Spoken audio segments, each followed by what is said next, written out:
Welcome everybody. Thank you so much for joining me today. Today we're going to be talking about learning to say no. Not to be confused with tomorrow's webinar, which is going to be assertiveness versus aggressiveness. So that's also going to be a wonderful class we're going to be doing. It's going to be talking about more in relation to relationships, but you can use those tools anywhere. But today, right now, sorry, we're just going to be focusing on learning how to say no. So that being said, I want to begin by talking about why we often have challenges in saying no. And though this may be kind of obvious to some, I think it bears explanation so we can really understand where a lot of the challenge comes from, right, in being able to say no.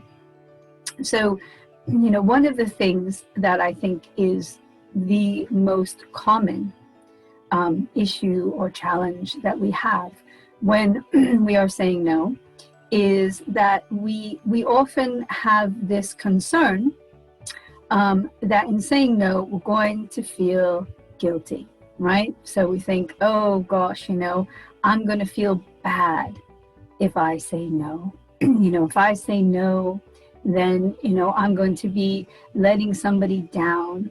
If I say no, you know, I'm going to feel maybe in some way that I'm disappointing or that someone's judging me, right? So all of this happening in our brain with this concern about what others might think of us. So when we're in that space, what we're really recognizing in that moment is our concern for what other people are thinking. And that comes from that place of our own insecurity, right? So if we are in that headspace, that we think that, oh my gosh, someone might be, you know, thinking very poorly about me, and somebody might be judging me for saying no, or they might be disappointed in me, then that may be the thing that sparks us to say yes when we'd rather be saying no, because we don't want people thinking something badly about us.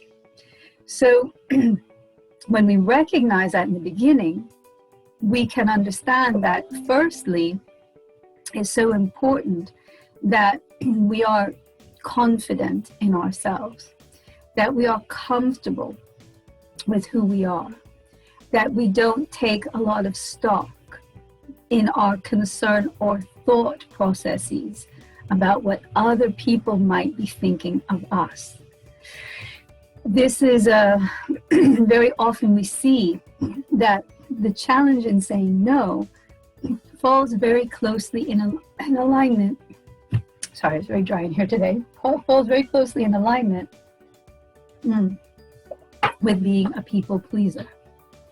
So very often we feel responsible for other people's feelings.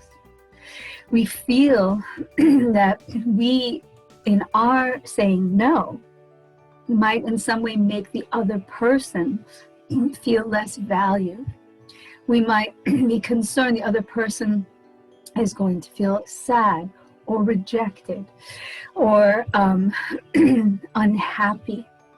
And when we believe that to be the case and we make decisions based on that, then we are finding ourselves in this very awkward position of trying to make decisions about what we're doing based on how other people are going to feel. Not necessarily how we feel, but how we perceive or believe other people might feel. So one of the things I want to also mention here is what we may perceive for ourselves about this behavior. Is saying no being selfish? Is saying no being negative? Is saying no making me a bad person because I know, right, that this other person is asking me because they truly need my help? And if I'm saying no to helping somebody, then am I a bad or selfish person? So these are some of the challenges that we face when we are deciding about saying yes or no, when we're focusing on the first component. And there's several components, but that first component is really more about how others are feeling and how others are viewing us. Also, how are we viewing us? Generosity without boundaries is just people pleasing. Okay, I'll say that again. Generosity that has no boundaries is people pleasing. I'm in no way not saying don't be generous. If you want to be generous with your time, with your affection, with your money, with your energy, with whatever, do that. But not to the point of your own detriment, and not to the point where you don't have boundaries. If you haven't got boundaries, then you're not being generous. You're just trying to please others. Does anybody have any questions so far?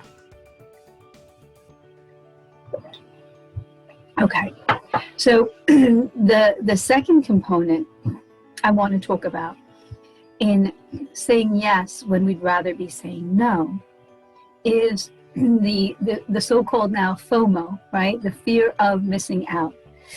There is so often this challenge, right, that that people face, that if they say no to something, then they're going to miss out, right? Then they're not going to have this experience that they would like to have, or the thing that they have planned for themselves may not be as fun as that other thing. Or sometimes I've heard people say that if there's a group and they all go and do something together and you don't participate, then maybe the next time the group meets up, they're going to be all laughing and talking about the thing they did that you were excluded from, and now you'll feel excluded from the group. So right in the term, we have the word fear. And for anybody who's been taking my classes for a while now knows that fear is never the way we want to make decisions. So if one of your concerns is, I'm afraid I'm going to miss out on something, then we have to prioritize what those things are that we are going to be saying no to in order to say yes to whatever this is. So you really want to evaluate in this moment, where am I spending my time? And is the fear of missing out, is that worth putting off or not doing something that I had planned? So perhaps you had planned some study for something that you know you need to do. And so through that art of procrastination, you've decided to do something else that you would be afraid to miss out on. Or maybe you planned on doing something for yourself. Maybe it's a manicure, a pedicure, a massage, some meditation, whatever it is that you're doing for you. But then you feel this draw towards, well, there might be something I'm missing out on. So asking yourself, why did I make those initial plans? Or is this where I want to spend my time? And we'll get into more depth in that in a minute. So the other thing, number 3, in the yes or no responses, is that we have a certain conditioning, right? No is often seen as a very negative term. And you may say, well, Dawn, it's no, so how could no not be negative? But it isn't. And we see yes as a very positive term. We recognize that when we were younger and we would say, for example, to our parents, oh, I'd like a cookie, can I have it? And they'd say no, that would be a negative. And at some other point we might say, oh, can I go play with my friends? And they'd say yes, with a smile on their face, and it'd be positive. And so we've associated yes with positivity and no with negativity. But sometimes those things are quite veiled. So you're, let's say, starting a new diet, and you're feeling really good, and you're cleansing, and you're taking care of yourself, and you're exercising, and you're really investing in you, and someone comes along and says, oh, hey, let's go out, we're going to go have drinks, and we're going to eat, really bad food and just have fun, and you say no to it because you really want to keep that commitment to yourself. You want to do something that's good for you. And so that no really becomes a very positive thing, right? So sometimes that knee-jerk reaction is to just say yes, because we want to seem positive. We want to give people that affirmation. And very often, if you have been challenged with saying no when you'd rather say yes, the minute you say yes, you may start to feel like, a pit in your stomach. You might start to feel uneasy. You may even start going through the question in your brain of, how can I get out of this now? How can I rescind this? How can I, say no? And sometimes we walk that line. Instead of saying yes, we might say something like, oh, let me get back to you, or I'm not sure. And so now we're just prolonging, right? We're just procrastinating the no, the thing that we know we want to say. But again, going back to the first part, there may be so much fear about hurting the other person's feelings, or feeling guilty, feeling judged, feeling that we've disappointed them. And again, this is an association that we've had, with yeses and nos. So when we can actually sit down and remove that, give yourself permission now even to say, you know what, I don't have to see the word no as always being a negative. I can see it as positive. I can see that there are times when, let's say you're having a disagreement with somebody and you really want to say something awful because you're just angry, that's human nature. And you think about, oh, I'm just really going to lay into them. And there's a part of you that might say, no, don't do it. Hold back. Just leave it. And that's a positive in that moment, being able to control ourselves, our emotions, our energies, saying no, and even saying no to things that we know are best for us. So if we can wrap our heads around that idea that saying no is not always a negative, then we can begin to feel more comfortable in the saying of it. And one of the other things that I want to add, this would be, looking at my notes here, this would be number 4. Number 4, in reference to why I might say no, is also the story. What do I mean by the story? I sort of touched on it a moment ago. What is the story that I'm creating in my mind about how somebody's going to react? Right? I will tell you from my own experiences. When I first started coaching, before I became a counselor, I would work with people, and I didn't have a lot of clients yet. I was just building up my practice. And in that process, I would sometimes have people who would want to schedule with me a time when really I had slated for, let's say, my workout. And I knew I wasn't going to have any other time during the day. And so out of fear, right, of losing a client, I would forego my workout and I would say, yes, absolutely, I'm going to see you. And I might feel physically miserable at the end of the day because of all the things I had booked. But I didn't want to disappoint them. I made a story in my head that maybe if they couldn't see me today, then they would feel upset with me and they wouldn't ever call back, or maybe they, would be frustrated or upset or angry, whatever those things. Again, the story in my brain.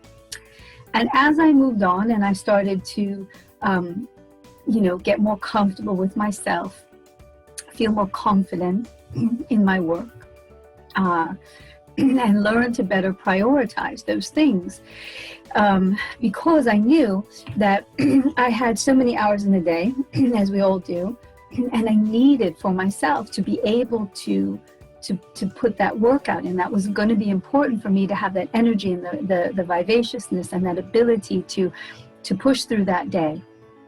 And so the amazing thing was when I started to push back sometimes and say to somebody, you know what, no, I'm sorry, I'm not available at that time. However, I could do it at this time, perhaps later in the day, or I could do it tomorrow. And I will tell you, God's honest truth, that 90% of the time, people have said to me, you know what, that's better. That's better for me. So all this time of me manipulating and changing around my routine to please someone else ended up being, most of the time, completely moot, because they actually realized when I made a suggestion that another time had been better for them. So we also have to recognize, as part 4, when we're thinking about the no's, the reasons why we say no's, do we have any evidence of what our fear is of the reaction? Or is this a story we've been telling ourselves, right? Now, maybe you say, well, this person has reacted badly before when I've said no, but doesn't mean they're going to react badly this occasion. And if they do react badly when you say no, then it's time to question that relationship. Now, maybe it's family, and you say, well, this is not somebody I can just exclude or don't want to exclude out of my life. Then that requires our own finessing from the metaphysical sense in our brain, that we're going to say, again, giving ourselves permission to not be responsible for someone else's feelings. They may take it badly, and that's on them.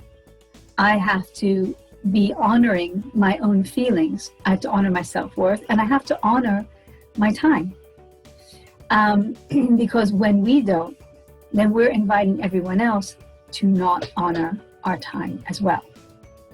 And a lot of times I find when I work with clients that the other people to whom they are reworking their entire schedule to make themselves available don't even know that they're doing this.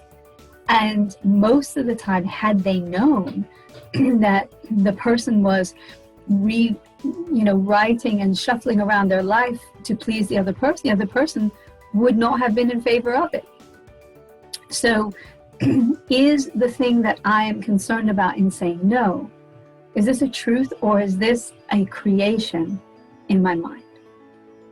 So I've given you 4 very common reasons why we may be fearing saying no. Does anyone have any questions about that so far?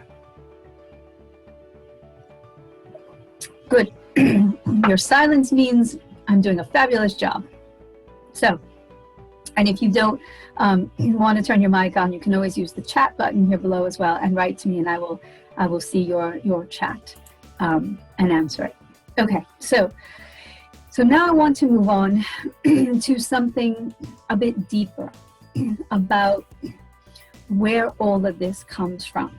Okay, so you can say, well, sure, Dawn, yeah, of course I'm worried about, feeling guilty. I'm worried about what other people think. I'm concerned about hurting somebody's feelings. So, where the bloody heck does all of this come from? And if we go into our past, then we are most often going to find that these are patterns that we developed in our childhood. Sometimes there are things because of choices our parents made and how they spoke with us. It can be interpretive things that we experienced as children who, up until really the age of 8 is like we can't logic our way. We're not able to have logic, so we don't understand the whys of this is happening and the consequences of things. We just understand this is a fact and that's it, and we just take it at face value, but we're not able to sit down and analyze why these things are happening. So when we go back, we think about our childhood, we think about how we were told that we may be good, being bad, or what the expectations were about our behavior in relation to other people, right? So I know for me, my mom would so often, before she would ask me to do anything, she would preface it with, do you want to be a good girl? And I'd say, okay, do you want to be a good girl? And I'd say yes. And she'd say, okay, great. Put all your toys away. Do you want to be a good girl? Do this, do that, right? On the flip side, with my father, I really felt that it was never a concern for me about feeling I didn't want him to be angry, because he was very seldom angry. I think my biggest concern was I didn't want to disappoint him. I knew that there would be something that he might say that he would say, I feel really disappointed. And to me, that was, the worst punishment. So if you go back and you think about your child and you think about how we were as children validated, to be good or to be bad, to be doing the right thing, to be doing the wrong thing. That validation was very external, based on our parents' reactions and how they told us we were behaving, right? I like to think that now people are a little bit more aware. I'm very lucky. My parents never called me names or said I was bad or anything like that. And even with my little puppies, I think about growing up and hearing people talking to their puppies when I was young and saying things like, beating them on the nose with a rolled up paper or something awful and saying bad dog, bad. I couldn't even say those words to them. I could never say bad. I don't ever want them to think they could be bad. But, this was something that generations back might have been done, and still, I'm not going to say it's not, still to this day may be done. Your people call their kids names. It's awful. So when we're younger, and again, it may not even be your parents, it may have been teachers, it may have been whomever was around you. If you think about, where was I receiving the validation of what kind of person I was, and what was I receiving back? So were people proud of me and saying good things and telling me how great I was, or were people, we're disappointed in you, or that's not good, or you shouldn't do that, or when you do that, you see, you've upset your mother now. Look, your father's upset. Look, someone's crying. This idea that we are responsible for other people's feelings, as well as it determines if we are good or bad, based on what the reactions are that we're getting from really the only people in our life in the beginning who are, are everything. Whomever it is that's raising us or who's around, whether it's teachers or parents, we look up to them, until we get older and realize, oh my gosh, you're people too. But until we realize that they're people with flaws and challenges and all that, this is our only way of understanding ourselves. So some of that can form then if we feel like we're not being told that we're good enough, right? If we feel like we're being shown that our behavior is incorrect, or that there's more that we could be doing. Oh, well, great, you ought to be, but, they're not giving out A's, or, oh, you look nice, but, why can't you be as thin as your sister? Or whatever sort of things we're hearing, oh, well, your brother is, great at this, how come you're not that way? Or so-and-so, the cousin, or this, it goes on and on. So we may have a feeling that we don't want to let people down, or that we are not worthy, right? Do I feel like I may not be enough? And if I feel like I'm not being enough, what do I have to do to prove that I am enough? And so as we said very, very first in the beginning, that idea of other people judging me, that idea of what are people thinking of me, comes from this space of insecurity, right? That maybe I'm not enough. How do I prove I'm enough? Well, I prove that I'm enough by making others happy, or by showing them I'm worthy of love. Look, I'm worthy of love because I'm a good friend. I'll get up in the middle of the night and drive you to the airport. I'm a good wife because I will drop everything and make sure that your needs are being met. I'm a good mother because I never take time for myself and I sacrifice everything for my children, right?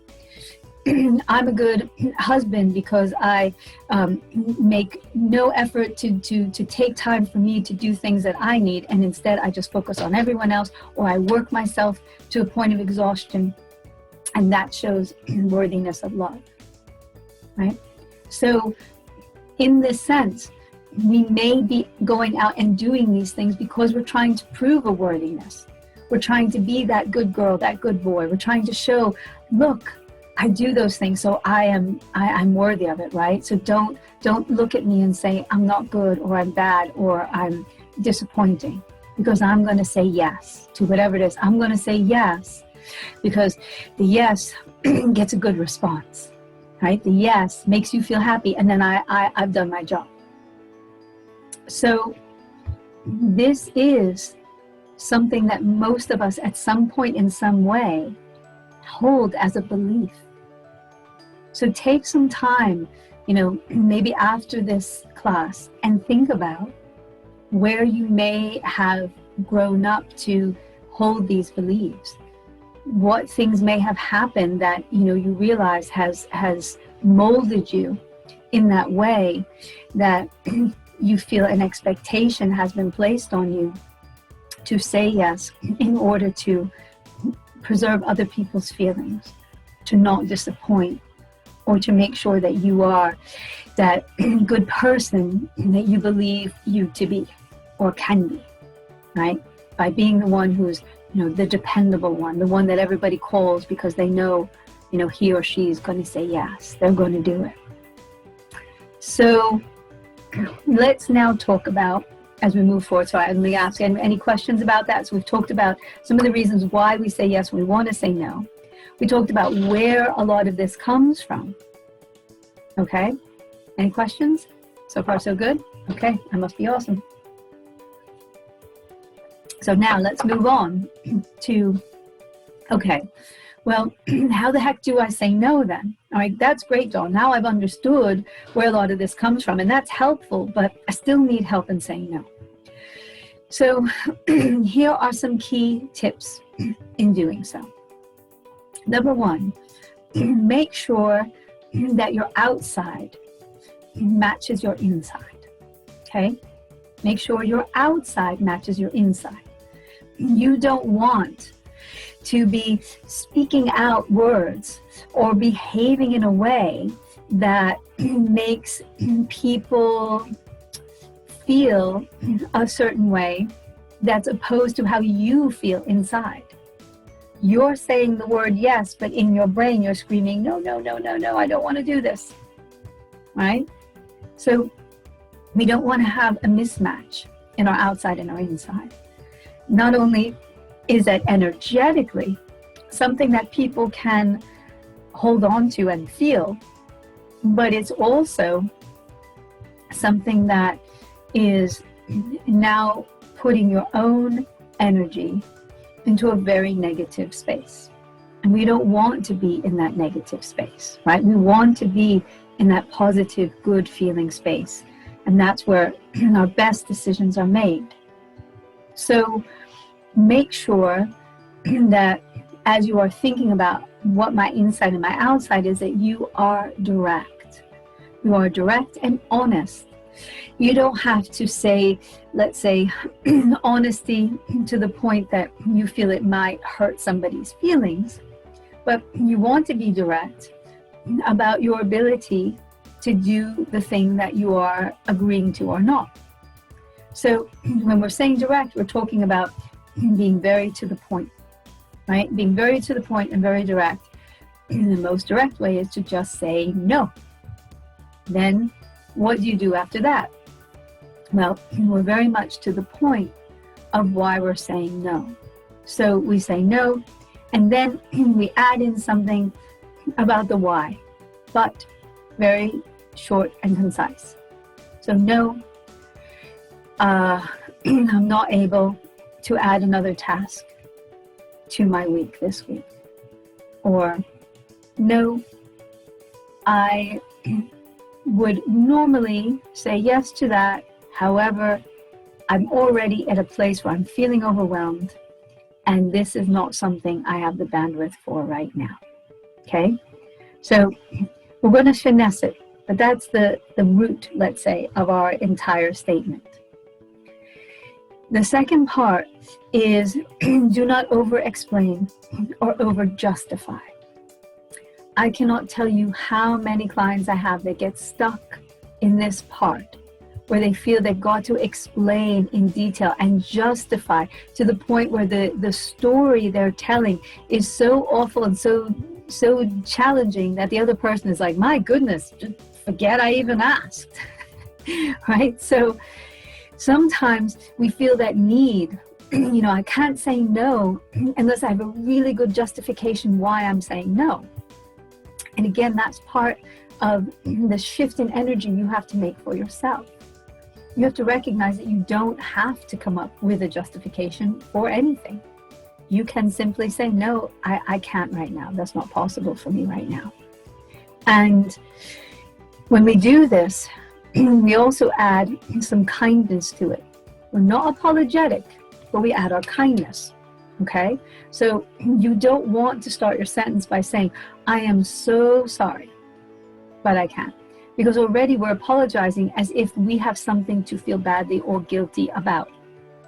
And this may be challenging for a lot of you, especially if it is, a challenge to be able to say no, to not want to apologize.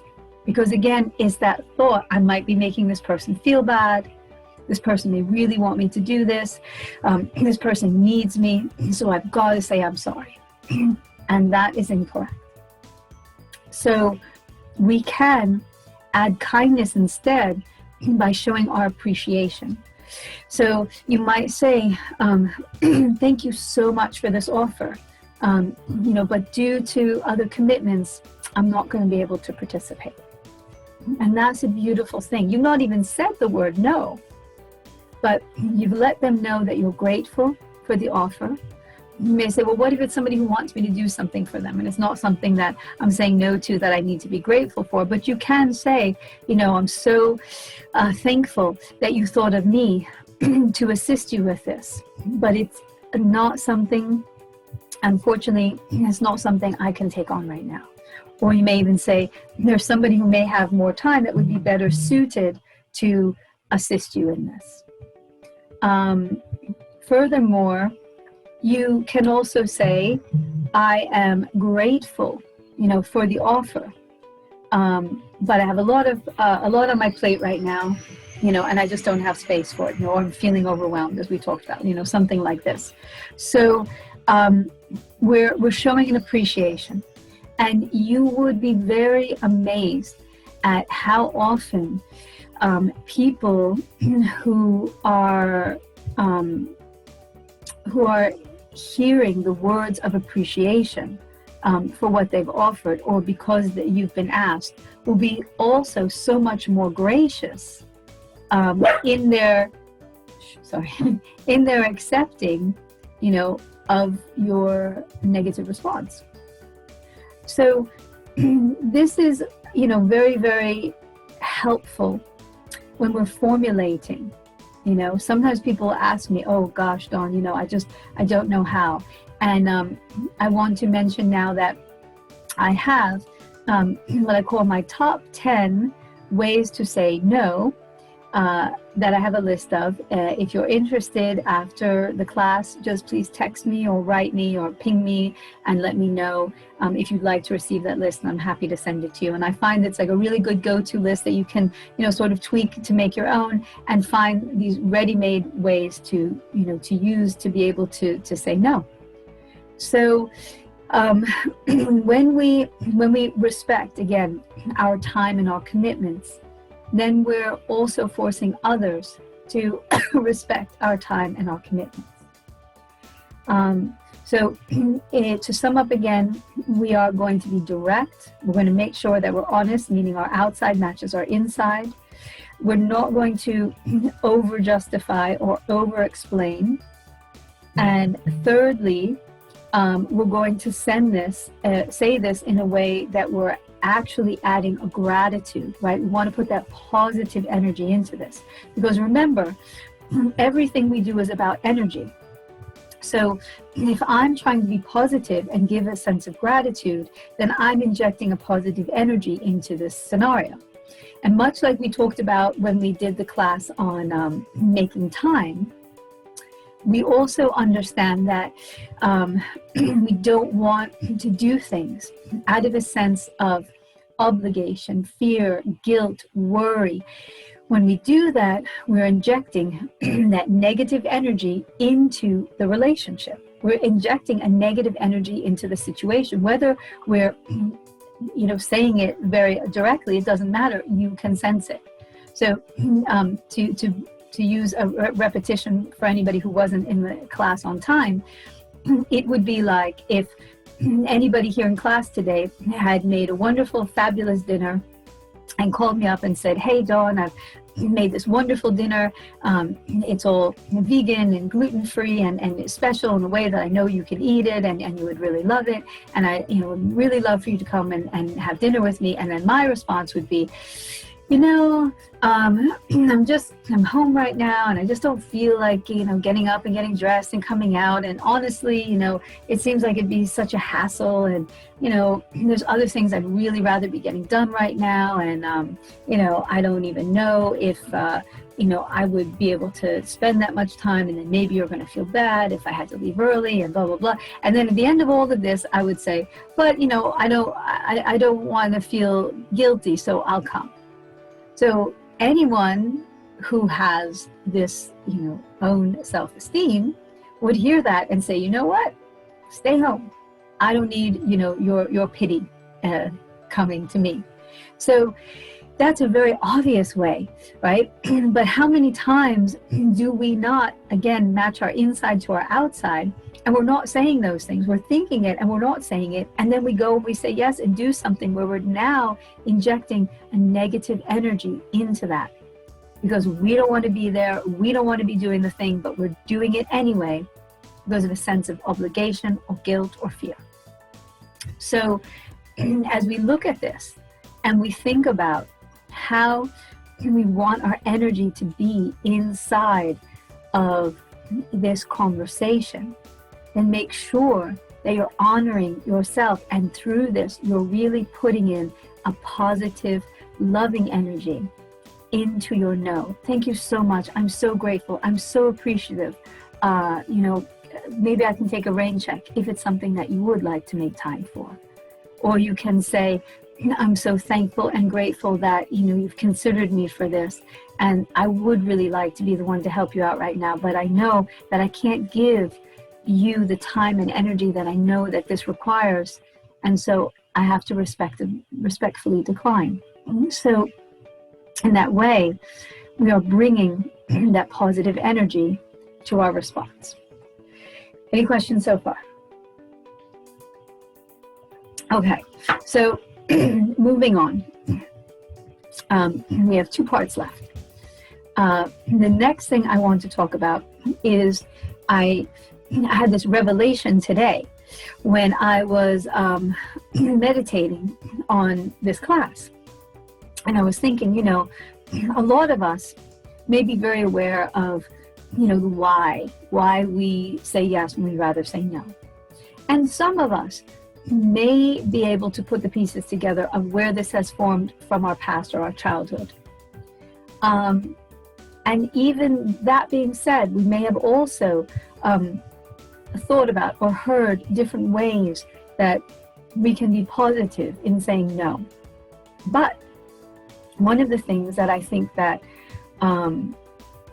that we don't consider enough in the no or yes question is not why do I say yes when I mean no, but why is it that I need to say no? Why do I need to say no? And that, I think, is an area we don't explore enough when we are making these decisions. So what do I mean? When we talked before in one of our earlier classes on mission, right? We talk about what are the goals that I have for myself, okay? So you're thinking about whether it's this week, this month, this year, what are the things that I know that I really want to make the time for and I want to accomplish this year.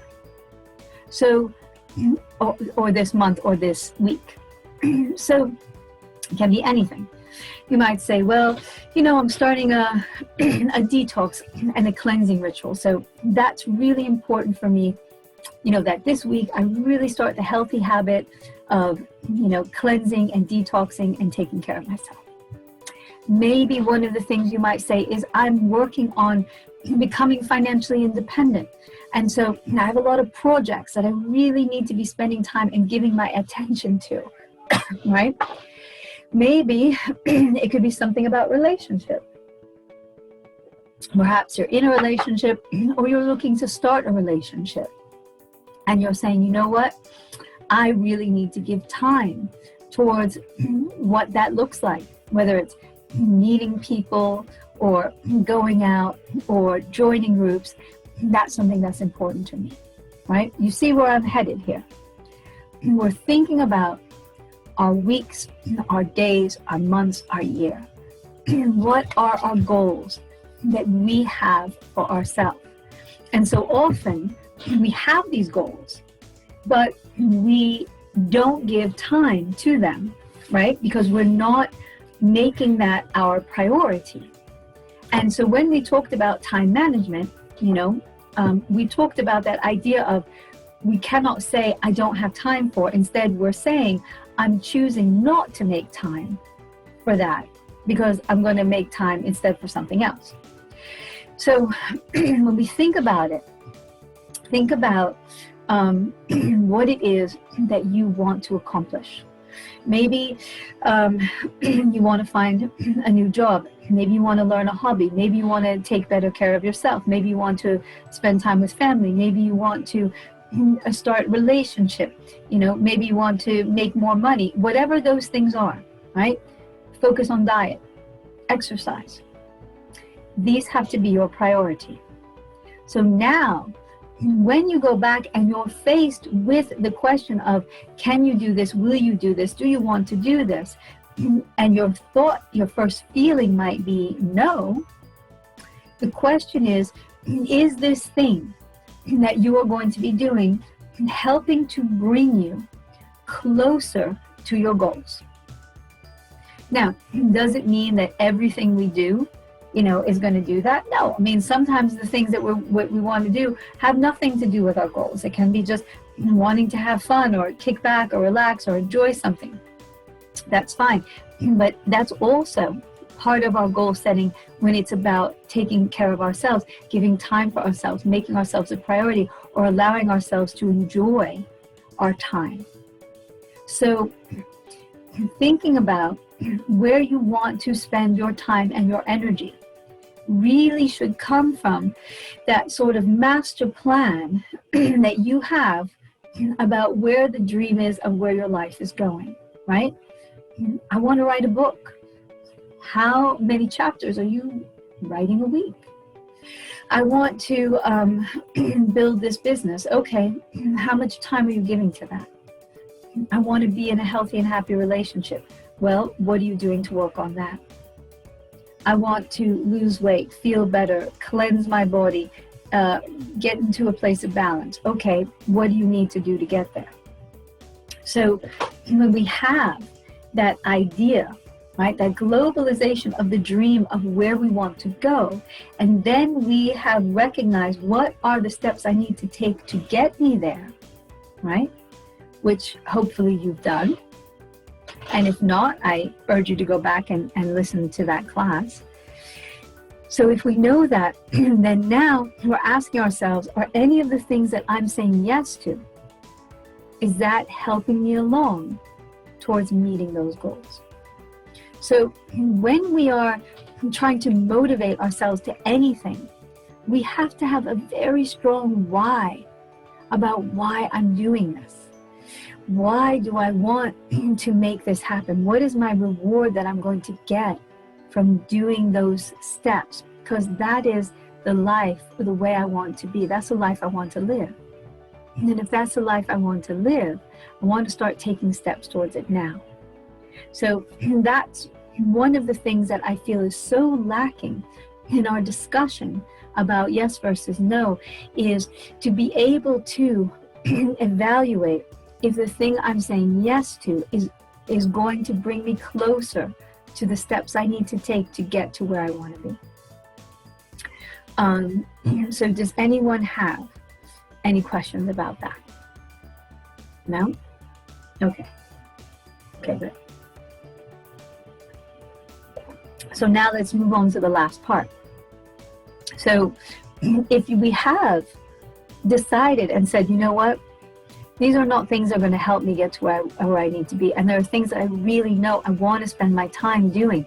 And again, getting to where you need to be can be anything. If it means you need to just clean out and reorganize your office because you need a clear head and that's going to help you to move forward, then that is something that's important to you, right? If you know you need to just have a night of balance, to just decompress, give yourself a little pedicure, manicure, a mask, you know, take a nice bath, whatever those things are that you need to do for you. Maybe you need to take a walk, maybe you need to spend some time with friends, maybe you need to, you know, just commune with nature. Then those are your goals.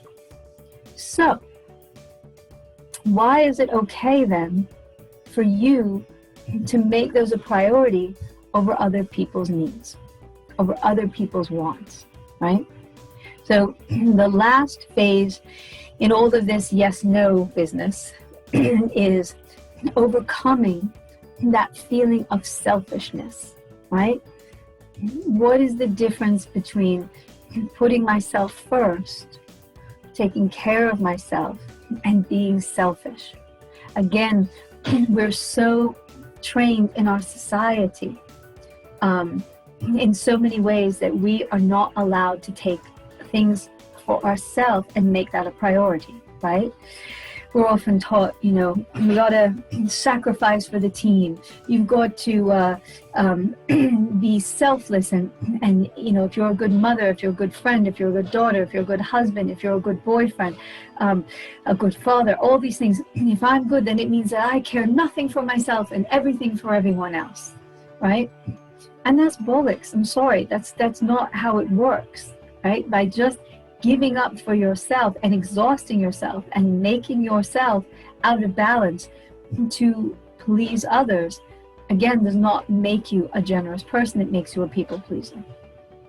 So the idea of allowing yourself to come first, of allowing yourself to make decisions from a place of power and self-love, rather from a place of fear and concern that you are going to either be perceived by others or actually feel yourself as being selfish for doing that.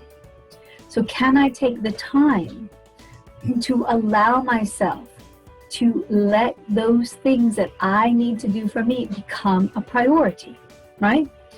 So someone may look at me and say, hey, Dawn, how can you not schedule a person at this time just because you're working out? You know, that's a client and they need you, and that's, you know, money you'd be making. And, you know, why would you do that? I do that because that makes me a better counselor. It makes me a better, more relaxed, more peaceful, more thoughtful, more connected, more balanced person to do my work, because I've given myself that chance to energize, to stabilize my hormones and my mood. I've given myself that chance to do some love for myself so that the rest of the day I can spend it however I want, knowing I did what I needed to do for me first, right? It doesn't mean that sometimes if somebody's in a crisis that I won't put it off or skip it. Absolutely, if I need to, and that's on a as needed basis. So I'm not saying always say to somebody, oh, you know, you're bleeding to death, well, catch you later. Not at all. But there's a difference, right? And you get that between choosing something because you want to make someone else happy, or doing it because you know that it's for yourself, not being selfish. So when we can make those decisions from a place of power, by knowing that our time is the only thing, that's our biggest asset, our value, the thing that is not replenishable, right? We talked about in that time class, you can't buy more time. You can't replace it. It's done when it's done. So this is all we have, is our time. So how do I honor the time that I have? Am I giving up my time and doing things I don't want to do because of someone else and the fear of being selfish? So what is that difference? That difference is if we're narcissistic and we're selfish, we lack empathy. We always make sure that our needs are being met without any concern for someone else's needs. We don't hear other people's needs. We don't care about other people's needs. We don't want to focus on anyone other's needs but our own. That is selfish. That's narcissistic. You can say yes and do something good for you, something you need, and still have empathy for someone else's feelings. You can still care about someone else's feelings. You can still take their feelings in consideration. And if you want to, you can also try and compromise to be able to help that person, should you feel that that's something you want to do, at a time and a way that makes more sense for you. That is the difference. One is completely not caring and having no empathy. And the other one is caring and having empathy, but still making sure that your needs are being met. So hold on to that. Keep that, close to you, to recognize that difference. You know what selfish is. And believe me, everyone else knows what selfish is. And selfish is not taking care of yourself. Selfish is not caring about anyone else. And you know that you do. Because if you didn't care about anyone else or their feelings, you wouldn't even be in this class. So recognizing that gives yourself that freedom, right? Gives yourself that permission to honor your time. Because whatever we put out is what we put back, right? If you walk around all day saying, oh, I'm so stupid, oh, I'm so fat, oh, I'm so miserable, then you're giving other people permission to talk badly about you. If you walk around all day, saying, oh, I feel guilty, I feel selfish, let me just not do that because I want to make time for someone else, then you're giving permission to people to also think that way about you and to not respect your time. So the last point I want to make today is the importance of making these changes, right? Not only for the sake of your own well-being, not only for the sake of being able to take back control of your life and your time, not only for the embetterment of yourself and your ability to become that better version of yourself, but also because if you don't make these changes, you will continue to attract into your life people who do not respect your time. People who completely expect you to drop everything and make their needs a priority. People who will judge you, and people who will try to manipulate or make you feel guilty or badly if you don't bend to their will. So if you want to remove yourself from this orbit, all right, that creates this pull towards you, right? This centrifugal force that's pulling towards you people who will not respect your time and will try to abuse your inability to say no. And they will sense it, like an animal sensing fear. There are those people out there, they can sense that you're not going to be good at saying no. And that's when they come in for the jugular and they're going to ask things of you because they know they're going to get you. So if you want to avoid all of that in the first place, then you've got to change your energy and align your energy with these principles that I've taught you today, right? And you can do that. When you can get to that space, that is when you're going to find yourself surrounded by other people who respect your time, who honor your wishes, who honor your boundaries, and who have no expectations outside of a give and take that is healthy for both. So does anyone have any questions about any of that? Anything we talked about in the last hour? Okay, great. I must be awesome. So all of that being said, think about it, absorb it, go into some, meditation in the next days and really think about what it is I want to do and where I want to be spending my time, how it is I'm saying yes, and if it's yes I want to be saying, and what I can do right now to begin to change, that energy and that vibration so that I can attract less of those people around me, but also get more comfortable with that art of gently and kindly saying no. So further to the point, if you are really thinking about this, as we've just touched the tip of the iceberg, in regards to this ability to communicate this way, if you want to join tomorrow, if you can join us live, that would be great. If you want to get the recording tomorrow, we're going to be talking about the difference between assertive and aggressive. Right? Not only is this about understanding other people's behavior around us, if it's being assertive or aggressive, but it's also about how we can communicate from a place of assertiveness and not from a place of aggressiveness. So that's tomorrow, that's Sunday at 2:30 p.m. Eastern, for anybody who wants to join. And I also, a little shameless plug while I have everybody here, I also want to let you know that this week going on sale is my new organic hand sanitizer. So if you visit the website, you will see that all of these, right now they're $4.99 a bottle. They're going to be dropped down to $3.99. These are all made my own formulation here in America. It's very good, 99.99% of germs killed, organic, and also the therapeutic grade massage oils, which I'm also going to be marking down as well. They're currently $11.99. They're going to be marked down to $8.99. And with these that you can add to your sanitizer, you can get anywhere from 10 to 20 bottles of your own scented sanitizer from just one of these. So, this is an amazing deal because you're really getting like 20 different bottles of sanitizer if you use, one-to-one, just from this one bottle. And these are all exquisitely made. They're sourced around the world. They're therapeutic grade.